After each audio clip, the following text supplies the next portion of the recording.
A woman's shape appeared through the grey curtain of falling snow. She came on foot, no horse behind her, no wagon tracks following her path. Only a thin, worn coat hugged her body, and her boots were so tired at the heel they looked close to giving up. The wind cut hard across the Montana plains, sharp enough to sting the skin. Winter was no longer coming. It had arrived. Cole Dawson stood in the doorway of his ranch house, one hand braced against the frame, watching her climb the last stretch of ridge. Most people turned back when the sky looked like this. She did not. She did not stop to rest. She did not stumble. She just kept moving forward, one steady step at a time. When she reached the porch, she knocked 3 times, firm, even like she had decided this was the last door she would knock on. Cole opened it. She was younger than he expected, late 20s, maybe a little older. Her dark hair was pulled back tight. Her face leaned from hunger or worry, or both. Snow clung to her lashes. Her eyes met his without fear, but they were tired in a way he knew well. The look of someone who had run out of choices but not strength. "I'm looking for work," she said. No greeting, no apology for the hour or the storm. Cole studied her for a long moment. "What kind of work?" "Any kind you'll give me. I can cook, clean, mend. I learn fast." He looked at her hands. Not soft, but not ranch hard either. Hands that had worked, just not this kind of work. "Why here?" he asked. "Because you're far enough from town that maybe you need help more than you need gossip." That almost made him smile. Almost. His housekeeper had left 3 weeks earlier, said the silence drove her mad. Winter was closing in fast, and Cole needed someone to keep the house running while he handled the stock. Still, a strange woman arriving alone at dusk was trouble waiting to happen. But the snow was falling heavier now, thick flakes turning the world white and dangerous. "You'll find more than wages here," Cole said at last. "Work starts before dawn. Days are long. This land doesn't suffer fools. I don't abide quitting, and I don't give charity. I don't take charity," she said. "Just honest work for honest pay." He nodded slowly. "Can you handle stock and chickens?" "I can learn what I don't know," she said, "and I don't break easy." That answer settled something in him. "The bunkhouse is out back," he said. "Stove works, blankets are clean, well-talked terms in the morning." She nodded once. "Thank you." "Don't thank me yet," he said. "You might regret this come sunrise." He showed her the small building behind the main house. 1 room, 1 window, 1 stove.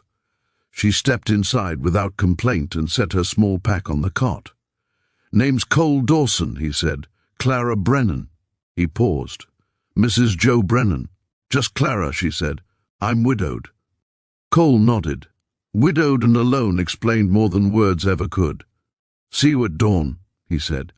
Inside the main house, Cole lit the lamp and stared at the empty kitchen table set for one. He wondered what she was running from.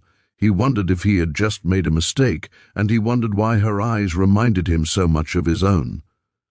Outside, the snow fell harder, covering her tracks like the land itself was keeping a secret. 3 days later, Cole opened the barn door at 4 in the morning and stopped. Clara stood in the yard in the dark, breath clouding in the cold, struggling with leather straps near one of the horses. She hadn't been told when to start work. He had only said dawn. Most people would have slept until first light. She had not. "That's a bridle," Cole said, after watching her struggle. "Horse doesn't need it for mucking stalls." She turned, startled but not embarrassed. "Then I'll use the halter." He pointed toward the feed bin. 2 scoops per animal. Water troughs need breaking if they viced." She nodded and went to work. By noon the stalls were clean, water hauled, and a section of fence mended with wire and stubborn will. Her hands were wrapped in torn cloth, blood seeping through. "That's enough for today," Cole called. "There's more fence." I said, "That's enough." She didn't argue, just nodded and walked back toward the bunkhouse. That night, Cole left a plate of stew and bread on the kitchen table for her and ate alone in the other room. The line was clear. Rancher and hired help. That was how it had to be. Near midnight the chickens screamed. Cole grabbed his rifle and ran outside. He stopped short. Clara stood by the henhouse in her nightgown and coat, one of his rifles raised. Firelight from the lantern painted her in orange and shadow. 3 wolves circled beyond the fence, eyes glowing in the dark. She fired a warning shot into the air. The wolves backed off but stayed close. Cole moved beside her, lit a torch and hurled it toward them. She fired again. Together they drove the pack back into the hills. When the silence returned, they stood side by side, breath rising in white clouds. "You know how to shoot," Cole said. "My father taught me," she replied. Said, "A woman alone needs to know how to stand her ground." She was shaking from cold or adrenaline, maybe both, but she hadn't run. "Get some rest," Cole said. "They won't be back tonight." She nodded and walked toward the bunkhouse, rifle still in her hands. Cole watched her go, listening to the distant howl of wolves, lonely, old. Maybe he thought he hadn't made a mistake after all. 2 days later, he rode into town for supplies. The look started immediately. "Morning, Cole," Martha Doyle said carefully from behind the counter. "Heard you hired a woman. Needed help. Cole said she needed work. Folks are talking. Folks always talk." Outside, Warren Kent blocked the doorway. Banker thin, smile sharp. "She that kind of woman?" Kent asked. Cole's jaw tightened. "She's the kind that works hard and minds her own business." Kent stepped aside, still smiling. "Just friendly advice." Cole rode home under a sky the color of iron, a new winter coat tied behind his saddle. Back at the ranch, he handed it to Clara without ceremony. "You'll need this," he said. "Snow's coming hard." She stared at it like it might disappear. "I can't pay you back. Didn't ask you to. Then why?" "Maybe I know what it's like," he said, "to need a place that doesn't ask questions." She nodded, holding the coat to her chest. That night, Cole lay awake, listening to the wind. In the bunkhouse, Clara sat on her cot, wrapped in warmth, for the first time in a long while. Outside, the land settled under snow, and somewhere beyond the ridge, the wolves waited. The ranch settled into a quiet rhythm as winter deepened its grip. Days began before light and ended after dark. Snow piled against fences and pressed down on the land until everything felt smaller and closer. Clara learned quickly, too quickly for someone who claimed she had never worked a ranch before. She learned the sound of frozen hinges, the way cattle shifted when snow meant hunger, the silence that warned of another storm. Cole watched without comment. He showed her how to throw a rope, how to read a nervous animal, how to move steady instead of fast. She missed more than she caught, but she never quit, not once. Weeks passed. November bled into December. The cold stayed. One evening, while they worked by lantern light in the barn, Clara began to hum. The tune was simple, worn smooth by years of use. Cole paused, the rope slack in his hands. "What's that?" he asked. "A hymn my mother used to sing," Clara said. "She said it helped when things felt heavier than you were." She finished her work and went quiet again, but the sound stayed with him long after the lantern was blown out. The pipes froze on a Tuesday morning. Cole discovered it when no water came from the pump. He cursed once under his breath. The repair would take days. Until then, water would have to be hauled by hand from the creek. "You can use the spare bedroom," he said that evening. "It's warmer. The pump inside still works." Clara hesitated. "People already talk." "People always talk," Cole said. "Question is whether you freeze caring about it." "I'm not that kind of woman," she said softly. "I know," he replied, "and I'm not that kind of man." After a long moment she nodded. That night they ate supper at the same table for the first time. The fire cracked low. The house felt different, less hollow. They didn't say much. They didn't need to. Loss has a way of making strangers understand each other faster than words ever could. Christmas came quietly. No tree, just pine boughs over the mantel and candles in the windows. Cole carved a small wooden bird from scrap pine and set it where the firelight could catch it. "I made one once," he said, "for a child that never lived long enough to hold it." Clara didn't ask questions. She didn't need to. My daughter was 4, she said later that night. Fever took her. After that, the town decided my grief was a crime. Cole stared into the fire. My wife died in childbirth. Folks said I should have done more. Maybe they were right. They sat with that truth between them. 2 people carrying guilt. Neither had earned, but both believed. The blizzard came 3 days after Christmas. It came hard and fast, erasing the world beyond the porch. The cattle were stranded in the far pasture. If they didn't bring feed, the herd wouldn't survive. "I'm going," Cole said, loading hay onto the sled. "You're not going alone," Clara said, already pulling on her coat. He wanted to argue, wanted to order her inside, but he saw the same resolve that had brought her to his door in the snow. They followed the fence line by feel, the wind striking like fists. Snow filled their mouths and lungs. 2 hours out, 1 hour feeding cattle by touch more than sight. On the way back, the ground gave way beneath Clara. One moment she was beside him, the next she vanished into black water. Cole grabbed her coat and hauled with everything he had. She came up gasping, already shaking hard. "Move!" He shouted. "Don't stop!" They reached the line shack just as her lips turned blue. Inside, Cole stripped her wet clothes, wrapped her in blankets, lit the stove. When it wasn't enough, he added himself to the pile. Body heat was the last answer, but it was the only one left. "Stay awake," he said. "Talk to me." "I'm cold," she whispered. "I know, but you're stronger than cold." She pressed against him, shaking violently. Slowly the shaking eased. "I can't lose someone again," Cole said, the words escaping before he could stop them. Clara's hand found his.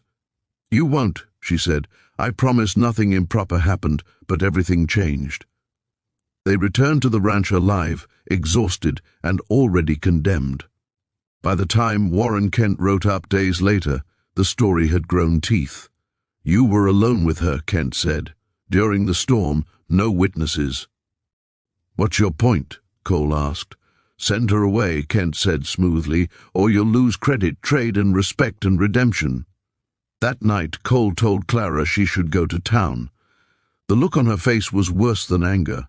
It was hurt sharpened into something dangerous. "You said this place was different," she said. "You said we handle our own. I was trying to protect you." "No," she said. "You're protecting yourself." She packed without another word. Jasper, Cole's ranch hand, watched from the doorway. "You're scared," Jasper said. "And you're wrong." Those words stayed long after Clara left. Cole sat alone, listening to wolves howl in the distance, realizing the real predators wore clean coats and friendly smiles, and he knew with a cold certainty that if he did nothing now, he would lose her forever. Outside, the church bell rang for Sunday, and Cole Dawson made his choice. Cole Dawson walked into the church like a man walking toward his own judgment. The wooden doors creaked open and every head turned. The room smelled of wet wool and old pine. Snow clung to boots lined along the walls. Reverend Mills stood at the pulpit. "Midsman," his voice slowing as Cole's footsteps echoed down the center aisle. Warren Kent sat in the front row, his back straight, his mouth already curved in quiet victory. Cole stopped near the front and turned to face the room. "I have something to say," he said. Reverend Mills cleared his throat. "Mr. Dawson, perhaps after the service." "No," Cole said. His voice was calm, but it carried. Now a hush fell. Even the wind outside seemed to pause. "You all knew my wife, Sarah," Cole began. "She was a good woman, strong, kind. When she died, many of you decided I failed her. Some of you still believe that." Murmurs rippled through the pews. "Maybe you were right," Cole continued. "Or maybe grief just makes people hungry for someone to blame. Either way, I learned something. Judgment is easier than mercy." His eyes found Warren Kent. "There's been talk about a woman named Clara Brennan. You call her shameful. You call her dangerous. You whisper about her like she isn't human." Kent stood. "Mr. Dawson, propriety matters. A man's reputation matters." "Does it?" Cole said, cutting him off. "Or does your comfort matter more than truth?" The room stirred. "She lost her child," Cole said. "She lost her husband. She lost her home. And instead of laying down and dying, she kept going. She worked harder than anyone I've ever hired. She stood her ground when wolves came in the night, and not one of you had the decency to know her name before you judged her. Kent's face hardened. This isn't about charity. You're right, Cole said. It's about courage, something this town has forgotten. He took a breath.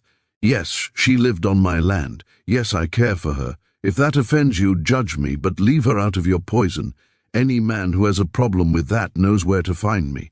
Cole turned and walked out before anyone could stop him. The cold hit his face hard, but for the first time in years, his chest felt lighter. He rode straight to town. Clara's room at the hotel was small and bare, a narrow bed, one chair. Her bag sat packed at the foot. She looked up when he entered, guarded and tired. I should have stood sooner, Cole said. I was afraid, and I was wrong. She didn't speak. I choose you, he said. Every day, not as hired help, not as something to hide. As my partner, if you'll have me. She studied his face for a long moment, searching for doubt. Finally, she nodded. They rode back to the ranch side by side. The land greeted them the same way it always had, silent, honest. Spring came slow. Then all at once, snow melted into dark earth. Green pushed through dead grass. The creek ran clear again, no longer a trap but a promise. Cole and Clara worked together, not separate, not careful. Together, some folks came around. Martha Doyle brought stew and an awkward blessing. Jasper only smiled and said he had never doubted. Warren Kent stayed quiet. That was enough. One evening, Cole led Clara to the ridge where they had first met. I buried them here, he said, nodding to two small crosses. Sarah and the baby. Clara took his hand. I never got to say goodbye. They stood in the wind, grief moving between them like a shared language. You think they'd forgive us? Clara asked, for choosing to live again? Cole squeezed her hand. I think they'd call us fools if we didn't. They married the next week. No church, no crowd, just vows spoken under open sky, the land bearing witness. That night they stood in the doorway of the main house, the door open, light spilling out. The wooden bird caught the firelight on the mantel. They stepped inside together. Behind them, the door closed, soft as a promise. Ahead of them, a life earned the hard way. And for the first time, the ranch felt like